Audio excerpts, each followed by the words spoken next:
চারিদিকে মরুভূমিতে ঘেরা এক গ্রামে অধিকাংশ মানুষই ছিনতাই ও ডাকাতি করে তাদের পেট চালাতো। তারা ওই শহরে আসা কাপেলদের কিডন্যাপ করে ছেলেটাকে নির্মমভাবে হত্যা করত এবং মেয়েটার মুখে প্লাস্টিক সার্জারি করে তাকে বিক্রি করত অন্য কোনো শহরে। গল্পের শুরুটা কিছুটা বোরিং হলেও শেষটা আপনার কল্পনার বাইরে। তাহলে চলুন আর কোনো কথা না বাড়িয়েই শুরু করা যাক এই অসাধারণ মুভিটার এক্সপ্লেনেশন। গল্পের শুরুতেই দেখা যায় এক দম্পতি গাড়ি নিয়ে কোথাও একটা যাওয়ার জন্য রেডি হচ্ছিল। লোকটার নাম হলো অর্জুন এবং তার স্ত্রীর নাম হলো কায়েল। তাদের লাভ ম্যারেজ হয়েছিল এবং তারপরেই তারা একসাথে জীবনের 12টা বছর কাটিয়ে ফেলে।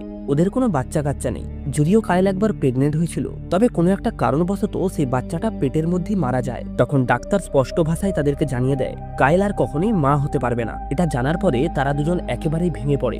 এভাবেই দেখতে দেখতে পেরিয়ে যায় আরো 9টি বছর। তাদের সম্পর্কটা এখন আর আগের মতো সুন্দর নেই। এখন কায়েল একটা অন্য সম্পর্কেও জড়িয়ে পড়েছে। আর অর্জুন যখন সেটা জানতে পারে সে একেবারে ভেঙে পড়ে, কারণ সে কায়েলকে এখনো সেই আগের মতোই ভালোবাসত।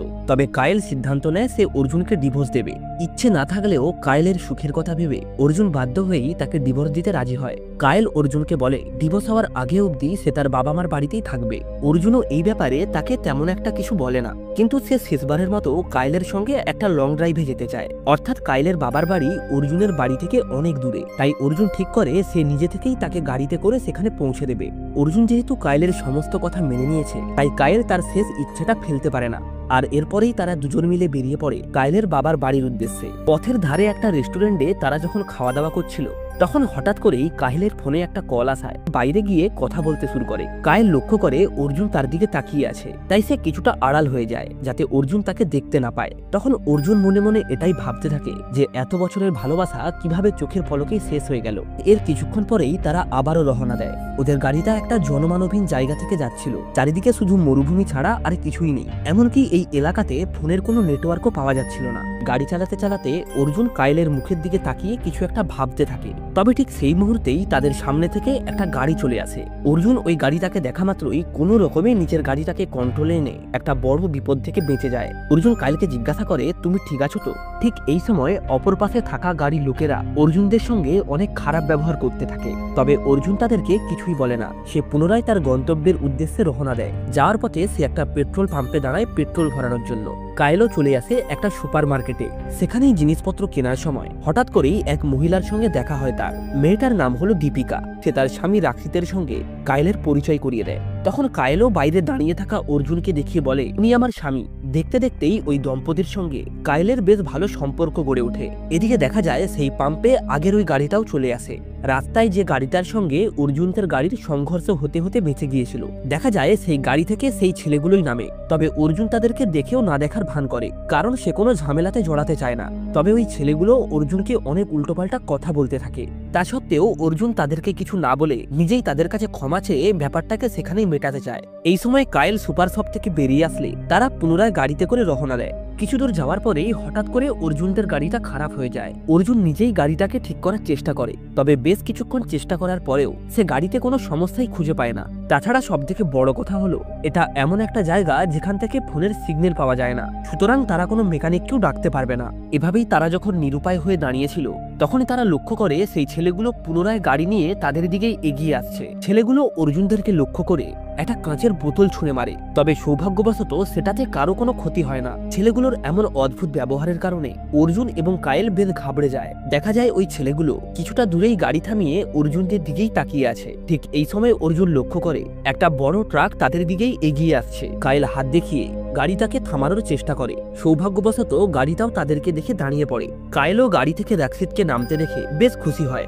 রাক্ষিত অর্জুনদের গাড়িটাকে ঠিক করে বলে তোমাদের গাড়িটা তো আপডেট অটোমেটিক কার, ম্যানুয়াল কার হলে হয়তো আমি ঠিক করে দিতাম। 6 কিলোমিটার দূরে একটা ক্যাফে আছে, আর একই সাথেই সেখানে একটা টেলিফোন বুথও আছে। তাই যদি কোনো রকম ভাবে সেখানে পৌঁছাতে পারো তাহলে নিশ্চয়ই কোনো না কোনো একটা ব্যবস্থা হয়ে যাবে। এদিকে রাক্ষিতকে সেখানে দাঁড়াতে রেখে ওই ছেলেগুলো সেখান থেকে পালিয়ে যায়। রাক্ষিত অর্জুনদেরকে বলে আমার একটা ডেলিভারি রয়েছে, রয়েছে, না হলে আমি তোমাদেরকে অবশ্যই সাহায্য করতাম। তবে তোমরা চিন্তা করো না, সামনে যাওয়ার পথেই আমি একটা ট্রাক পাঠিয়ে দেব, সেটাতে করেই তোমরা তোমাদের গাড়িটাকে খুব সহজেই গ্যারেজ অব্দি নিয়ে আসতে পারবে। রাক্সিত কায়েলকে অনেক ক্লান্ত দেখে তাকে বলে, তুমি যদি চাও আমার সঙ্গে কফি শপ অব্দি যেতে পারো, যতক্ষণ না তোমাদের গাড়িটা ঠিক হচ্ছে ততক্ষণ না হয় সেখানেই রেস্ট করে নিও। তবে অর্জুন প্রথমে তাকে যেতে দিতে না চাইলেও পরে কায়েলের সম্মতি দেখে তাকে আর বাধা দেয় না।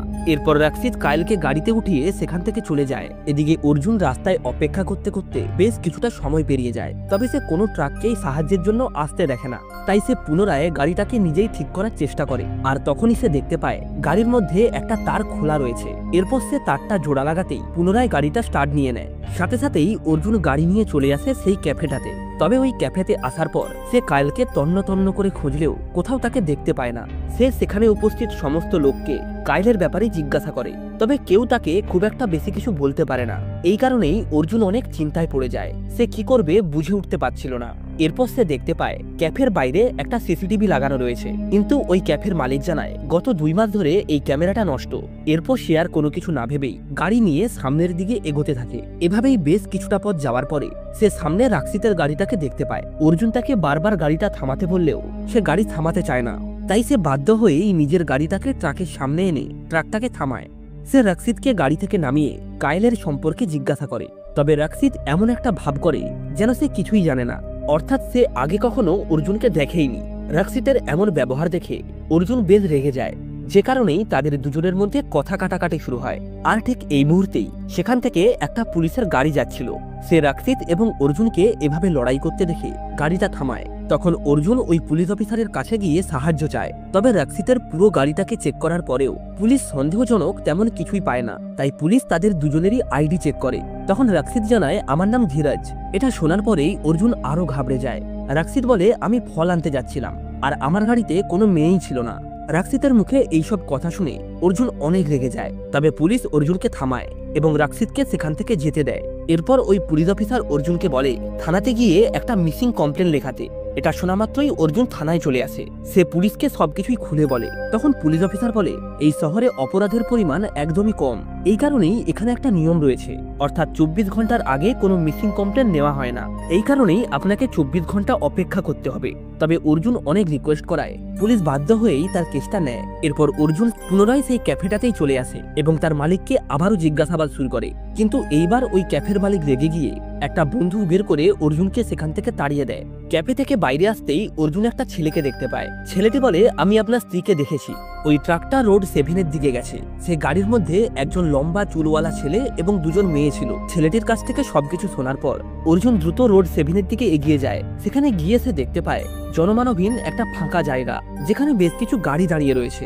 এই সময় হঠাৎ করেই কেউ একজন পেছন থেকে এসে অর্জুনকে আঘাত করে, আর দেখা যায় এরা হলো সেই ছেলেগুলোই যাদের সঙ্গে অর্জুনের রাস্তায় ঝামেলা হয়েছিল। অর্জুন সব থেকে অবাক হয় সেই ছেলেটাকে দেখে, যে তাকে তার স্ত্রীর ঠিকানা বলেছিল। এরপর তারা সবাই মিলেই অর্জুনকে অনেক মারধর করতে থাকে। আর ঠিক তখনই সেখানে এন্ট্রি নেয় রাক্সিত এবং দীপিকা। আসলে এই পুরো ব্যাপারটাই তাদেরই সাজানো ছিল। রাক্সিত অর্জুনকে বলে, তোমাকে মারার জন্য তোমার বইয়ের প্রেমিক আমাদের হায়ার করেছে, আর এসব ব্যাপারে তোমার স্ত্রী আগে থেকেই সবকিছু জানতো। এটা শোনার পরে অর্জুন বেশ চমকে যায়। অর্জুন তাদেরকে জিজ্ঞাসা করে, তোমরা কারা? আর এখান থেকেই সিন চলে আসে ফ্ল্যাশব্যাকে। দীপিকা আসলে একটা মেন্টাল হসপিটালে ছিল। সে তার রুমমেটকে কথার জালে ফাঁসিয়ে আত্মহত্যা করতে বাধ্য করেছিল। এই কারণেই তাকে কঠোর নজরদারিতেও রাখা হয়েছিল। তবে হঠাৎ করেই একদিন 3জন লোক মিলে দীপিকাকে একটা নির্জন জায়গায় নিয়ে আসে মারার জন্য। আর ঠিক তখনই সেখানে এন্ট্রি নেয় রাক্সিত। দীপিকাকে সে প্রথমবার দেখা মাত্রই তার প্রেমে পড়ে যায়। এরপর রাক্সিত এবং দীপিকা ওই 3জনকে মেরে হাসপাতাল থেকে পালিয়ে যায়। এখান থেকেই সিন চলে আসে দীপিকার বাড়িতে। দীপিকা তার নিজের বাবা মাকেও মেরে ফেলে এবং তারপর সমস্ত টাকা পয়সা নিয়ে পালিয়ে এসেছে এই জায়গাতে। এখন কন্ট্রাক্ট নিয়ে মানুষ হত্যা করাই ওদের মূল ব্যবসা। তখন রাক্সিত অর্জুনকে বলে, তোমাকে একটা সুযোগ দিতে পারি। কায়েলের প্রেমিক তোমাকে মারার জন্য যত টাকা দেবে, তুমি যদি তার থেকে দ্বিগুণ টাকা দাও, তাহলে আমরা কায়েল এবং তার প্রেমিককেও মেরে ফেলবো। বা তুমি যদি চাও তাহলে টাকা দিয়ে তোমার বউকেও ছাড়িয়ে নিয়ে যেতে পারো। তাদের এমন কথাবার্তা শুনে অর্জুন কি করবে কিছুই বুঝে উঠতে পারছিল না। তারা 8 কোটি টাকা চেয়েছিল, যেটা অর্জুন তার সারা জীবন ধরে কামাই করেছে। তবে একটা প্রশ্ন অর্জুনের মাথায় ঘুরছিল যে ওর ব্যাংক অ্যাকাউন্টে কত টাকা আছে সেটা এরা কি করে জানলো। অর্জুন তখন অনুমান করে তার বউ নির্দোষ, আর এরা হয়তো অনেক আগে থেকেই তাদের উপরে নজর রাখছে। এরপর অর্জুনও হঠাৎ করেই তার রূপ বদলে ফেলে। সে এমন একটা ভাব দেখায় যেন এমন বউকে সে কেন বাঁচাবে যে তাকেই মারতে চেয়েছিল। এরপর রাক্ষিত এবং দীপিকা অর্জুনকে একটা শহরে নিয়ে গিয়ে সেখানে একটা ব্যাংক দেখায় এবং সেখান থেকেই নগদ টাকা তুলতে বলে। এমনকি তারা অর্জুনকে এটাও বলে, যদি তুমি কোনো চালাকি করার চেষ্টা করো তাহলে তোমার স্ত্রীকে আমরা মেরে ফেলবো। তখন অর্জুন ধীরে ধীরে ব্যাংকে প্রবেশ করে। এতগুলো টাকা একসাথে তোলার কথা শুনে ম্যানেজার রাজি হয় না, তবে শেষ অবধি অন্য কোনো উপায় না পেয়ে সে তাকে টাকাটা তুলতে দেয়। তখনই রাক্ষিত অর্জুনকে ফোন করে রাস্তায় আসতে বলে, যেখানে ওর লোকজন দাঁড়িয়ে রয়েছে।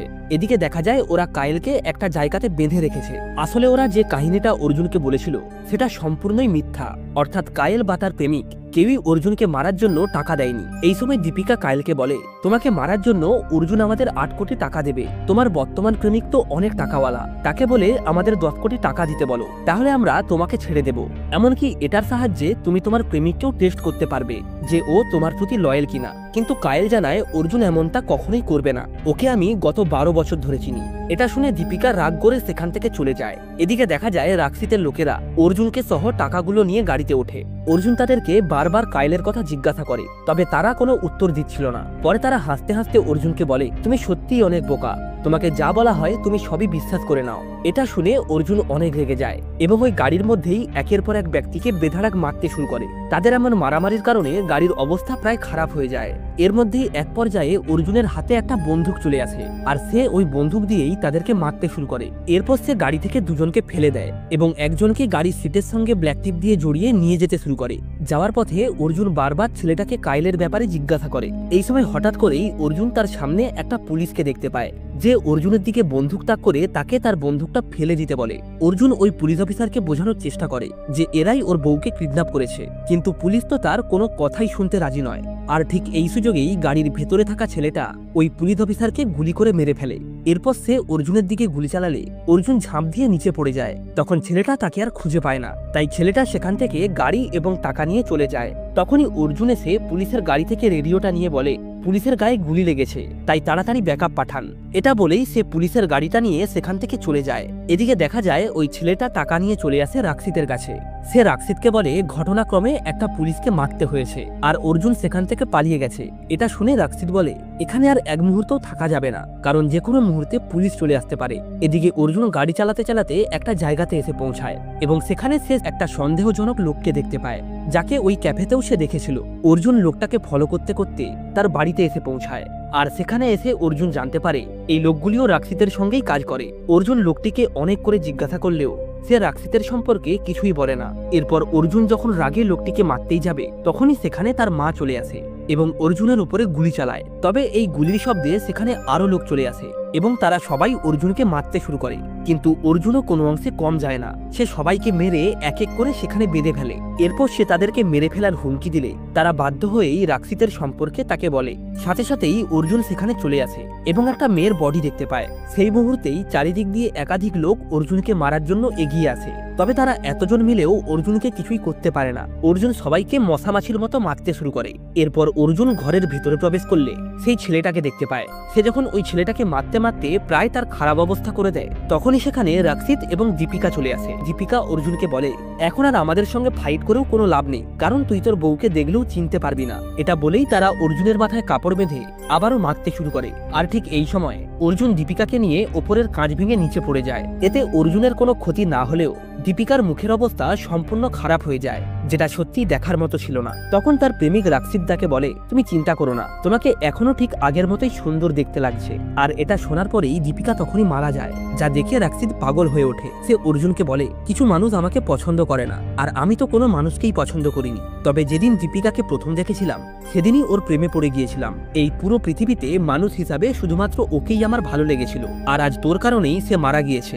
এটা বলেই সে অর্জুনকে মারতে শুরু করে। তাদের দুজনের মধ্যে এখানে তুমুল একটা ফাইট শুরু হয়। কেউ কারো থেকে কোনো অংশেই কম যায় না। তবে এই ফাইটের একটা পর্যায়ে রাক্সিদ যখন মেটাল ডিস্ট্রয়ারের দিকে পড়ে যাচ্ছিল, তখন অর্জুন তাকে ধরে ফেলে এবং পুনরায় তাকে কাইলের সম্পর্কে জিজ্ঞাসাবাদ শুরু করে। তবে সে কোনোভাবে অর্জুনের হাত ছাড়িয়ে ওই ডিসচার্জের মধ্যে ঝাঁপ দিয়ে নিজেই আত্মহত্যা করে। এটা দেখে অর্জুন তো পুরো থ হয়ে যায়, কারণ সেই ছিল কাইলকে খুঁজে পাওয়ার শেষ সম্বল। অর্জুন সেখান থেকে বেরিয়ে কাইলকে চারিদিকে খুঁজতে থাকে। তখনই সে মুখে ব্যান্ডেজ বাঁধা একটা মেয়েকে পড়ে থাকতে দেখে। সে মনে করে এটাই হয়তো কাইল, তাই তাকে জড়িয়ে ধরে কাঁদতে শুরু করে।